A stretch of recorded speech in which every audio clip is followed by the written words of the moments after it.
There's a type of insanely awesome backyard beastie that we've not focused on yet as part of backyard biodiversity.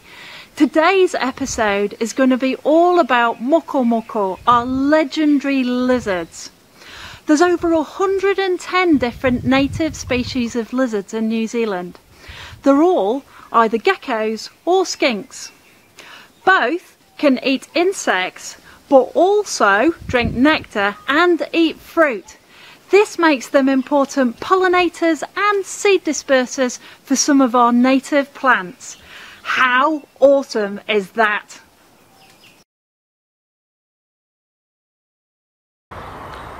Let's see how skinks and geckos are different. If you live in Taranaki, here are two lizard species you're most likely to come across in your backyard. The copper skink is New Zealand's smallest native lizard. Like all skinks, it is slender and shiny and looks a wee bit like a tiny snake with legs. It has no obvious neck and has lidded eyes that blink. In case you were wondering, skinks blink like this. Our other backyard lizard is the gold-striped gecko, which is only found in Taranaki on the mainland and 2 offshore islands. True to its name, it has beautiful golden brown or greeny brown stripes. Being a gecko, it has loose, baggy skin, an obvious neck, and large round eyes that don't blink.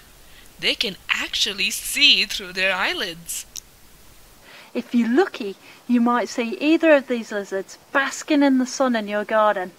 However, they're pretty shy and tend to stay well hidden from predators during the day. Unfortunately, the way that most folks find out they have lizards living nearby is when the cat brings them in. But if you know what you're looking for, there's other clues you can look out for that indicate that your garden is home to lizards. To become a lizard detective, check for the following clues. First, lizard droppings or scat. These are small, dark, cylindrical pellets with a small white tip made of uric acid. Droppings can vary in size, but are typically between 2 and 5 millimeters wide and around 10 millimeters long. Lizards shed their skin in a process called sloughing. Skinks shed their skin as individual scales, which are very hard to find. In contrast, geckos shed their skin intact. It looks just like a gecko has taken off its jacket or onesie. If you have mature harakiki in your garden, have a look to see if you can find a gold-striped gecko onesie towards the base of the leaves. Ecologists use special tracking tunnels to look for lizards. This comprises a tube with a card inside it.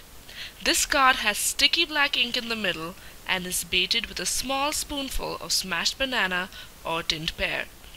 The lizards smell the fruit and walk into the tunnel, and while they're eating, they get their feet all wet and messy with the ink on the card and leave their footprints behind.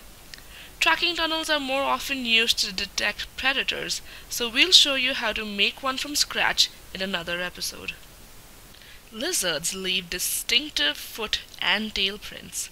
Skinks have long, narrow toes and dots to help them run on the ground. Tails that drag across the cards leave prints like long, skinny lines. Geckos are the hobbits of the lizard world, with chunky toe pads that clearly show the lines across them. These tiny lines are called lamellae, and they allow them to climb almost any surface. Tail drag marks are also visible, and the individual scales are more obvious than those of skinks. It's also worth looking for lizards at night. Lizards are easily disturbed, so it's best to be hide-and-seeky sneaky when looking for one.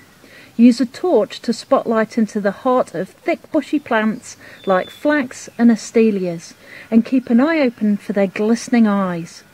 You can also look under logs to find them, but don't put logs down on top of them, they could get squished. If you find a lizard under one, set the log aside so it can find shelter again. If you find a lizard, it's really important that you do not pick them up. all of our native lizards are protected by the Wildlife Act, so it's actually illegal to disturb them without a permit.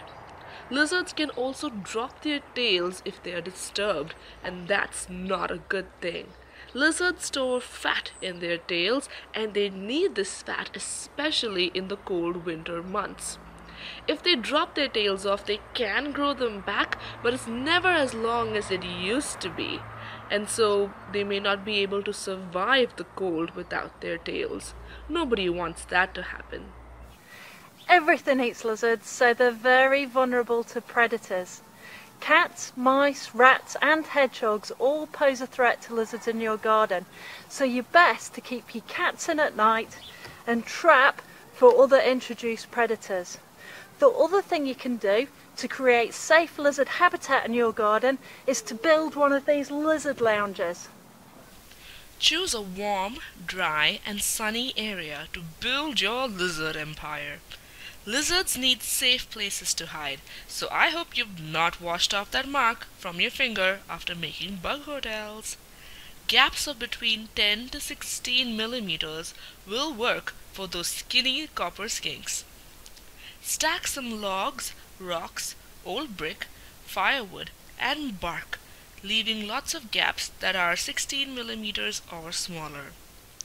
Lizards love scruffy, overgrown vegetation, so now you have an excuse to not weed the garden. They also love tangled, branching plants like Muhlenbeckia. Check out the resource attached for a list of lizard-friendly plants. Providing good habitat for gold-striped gecko is easy. You just need to plant harakiki in a nice sunny spot. Be warned, they grow pretty big over time. For today's task, we would like you to become a lizard detective. Taking care to not disturb any lizards, we would like you to look around for lizard clues, including skin, footprints, and poop. You can also try a hand at creating your own lizard lounge in your garden. If you leave it undisturbed for a few days, your lizard friends will eventually move in. Well, looks like it's time for me to make my lizard lounge, so I guess I gotta get going. That was terrible.